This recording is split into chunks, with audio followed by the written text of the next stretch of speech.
반갑습니다. 10월 24일 목요일입니다. 오늘 저에게 주신 하나님 말씀 구약성경 스가랴 9장 1절부터 8절까지 말씀입니다. 스가랴 9장 1절에서 8절까지 읽어드리겠습니다. 여호와의 말씀이 하드락 땅에 내리며 다메섹에 머물리니 사람들과 이스라엘 모든 지파의 눈이 여호와를 우러러보미니라. 그 접경한 하맛에도 임하겠고 두로와 시돈에도 임하리니 그들이 매우 지혜로움이니라. 두로는 자기를 위하여 요새를 건축하며 은을 티끌같이 금을 거리에 진흙같이 쌓아도다. 주께서 그를 정복하시며 그의 권세를 바다에 쳐넣으시리니 그가 불에 삼켜질지라.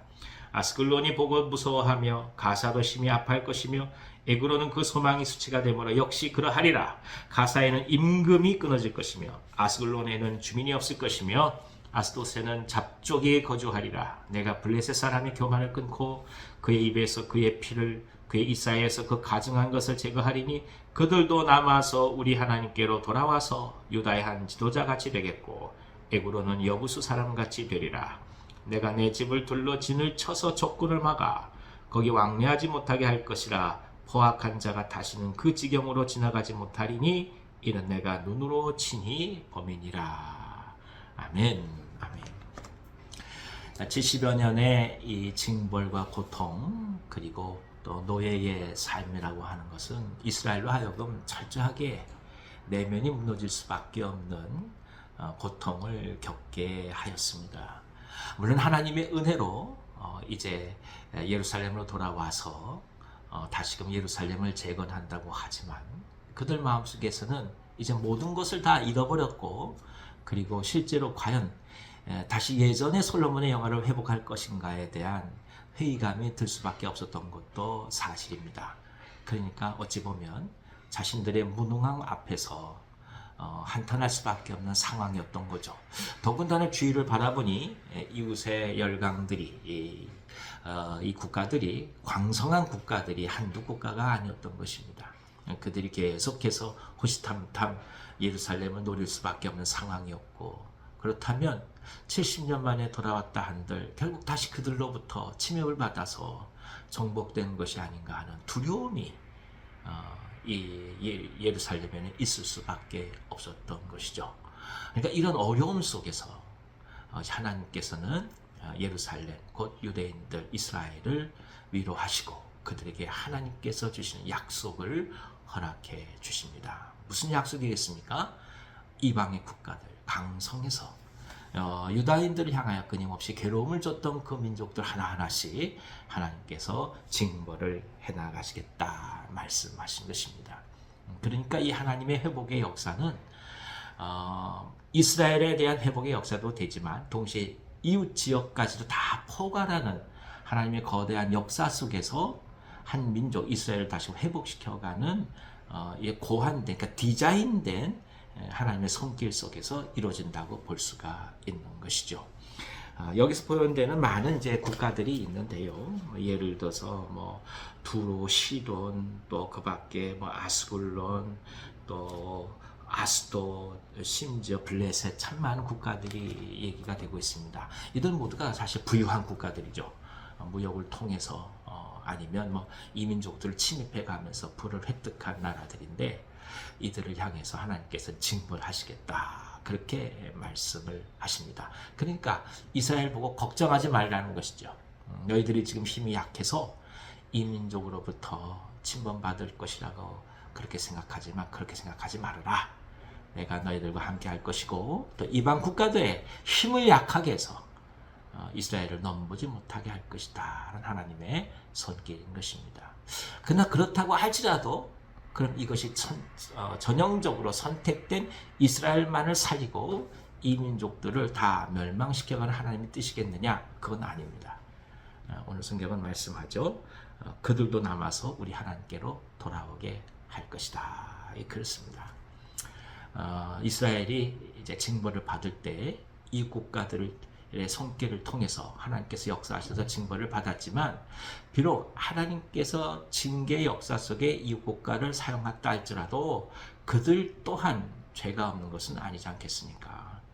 그들 또한 마땅한 응분의 대가를 받되 그것으로 멸망의 길을 가게 하는 것이 아니라 다시금 그 모두가 하나님께로 돌아오게 하는 길을 열게 하기 위하여 이 모든 역사의 흐름들을 주관하신다라는 말씀인 것이죠. 이를 통해서 하나님의 이 구원의 계획, 그리고 하나님이 이 모든 이 세상을 사랑해 가시는 보편적인 사랑이 무엇인지를 또 한번 깊이 보게 됩니다. 회복이라고 하는 것은 우리의 힘과 능력만으로 이루어지는 것은 아닙니다. 모든 난관이 극복되고 상처가 있고 아픔이 있다 할지라도 그 모든 것이 우리의 힘으로 회복될 수 있는 것은 아닙니다. 하나님의 역사하심과 하나님의 손길이 있을 때 진정으로 회복이 됩니다. 그 회복은 나만을 위한 회복이 아닌 모든 이들을 위한 회복 또한 될 수 있음을 우리는 이 말씀을 통해서 깊이 깨닫습니다. 인생을 살아가면서 우리는 많은 어려움들을 겪기도 하고 또 뜻하지 않은 상처들을 받기도 하고 또 생각지도 못한 공경 속에서 철저히 무너질 때도 많이 있습니다. 그때마다 생각하는 것이 내가 이런 존재밖에 되지 않겠는가 하는 자괴감이죠. 그리고 그럴 수밖에 없다는 자신의 무능함 속에서 많이 고통받을 수밖에 없는 것이 인간이기도 합니다. 그러나 오늘 분명히 하나님 말씀하십니다. 우리의 무능함을 넘어서서 열방까지라도 하나님께서 다스려 가심을 알게 하심으로 오늘 주의 상황과 또 여건까지라도 하나님의 손 안에서 또 이루어 가신다는 것을 믿고 오늘 믿음으로 한 걸음 한 걸음 나아갈 수 있는 은혜가 가득하기를 원합니다. 하나님이 나를 사랑하신다 하는 것은 내 자신만이 한정되는 것이 아닙니다. 내 주위와 내 상황과 내 이웃의 모든 것을 하나님께서 하나 둘씩 다 이뤄가시고 만들어가시고 빚어가시고 또 하나님께서 친히 주관해 가신다는 것을 고백해 가면서 삶을 주님 앞에 내어 맡기고 저희들의 모든 것들을 주님께서 이뤄가심을 신뢰하며 오늘을 담대히 살아가는 우리 모두 되기를 기원합니다. 관건은 믿음이 있습니다. 여러분 끝까지 어떤 상황이 된다 할지라도 믿음을 굳게 붙들고 우리 예수 그리스도 그분을 향해서 십자가를 향해서 오늘도 계속해서 한 걸음 한 걸음 나아간 은총이 우리 모두 가운데 넘치기를 다시 한번 기원합니다. 기도하겠습니다. 하나님 아버지, 이스라엘을 사랑하셔서 이웃의 국가들까지 다스리시고 그들마저도 하나님께 돌아오게 하시는 역사를 바라보며 오늘 우리가 너무나 우리 자신들만을 바라보는 시야에 한정되어 있음을 고백할 수밖에 없습니다. 하나님의 눈은 온 열방 가운데, 온 세상 가운데 가득해 계시는데 저희들이 부족해서 저희들의 삶만을 바라볼 때가 많으니 주여 불쌍히 여겨주시고 저희들 모든 주의까지라도 주님께서 다스려 가심을 신뢰하면서 오늘 기도하게 하시고 맡기게 하여 주옵소서. 풀어가야 될 일들이 있는 분들, 넘어가야 될 산들이 있는 분들, 사람들과의 관계가 막혀서 힘들어하는 모든 분들, 저들의 기도에 응답해 주셔서 주위에 있는 사람들의 마음까지라도 주님께서 녹여주시고 또 붙들어 주시고 만들어 주셔서 진정 저희들을 통해서 역사하신 하나님의 뜻이 아름답게 열매 맺도록 인도하여 주옵소서. 저희들의 환경까지도 주님께 맡깁니다.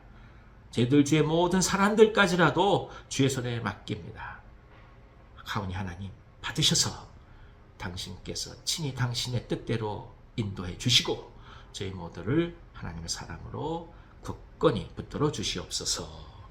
병상에서 기도한 종들의 기도에 응답하여 주시고 주님 저들의 기도가 헛되이 되지 않게 하여 주시고 성령께서 친히 찾아와 주심으로 아름다운 회복과 그리고 감사의 열매가 있을 수 있도록 주여 역사하여 주시옵소서. 예수님의 이름으로 감사하며 기도하옵나이다. 아멘. 아멘. 오늘 하루도 기쁨 가운데서 승리하시기 바랍니다.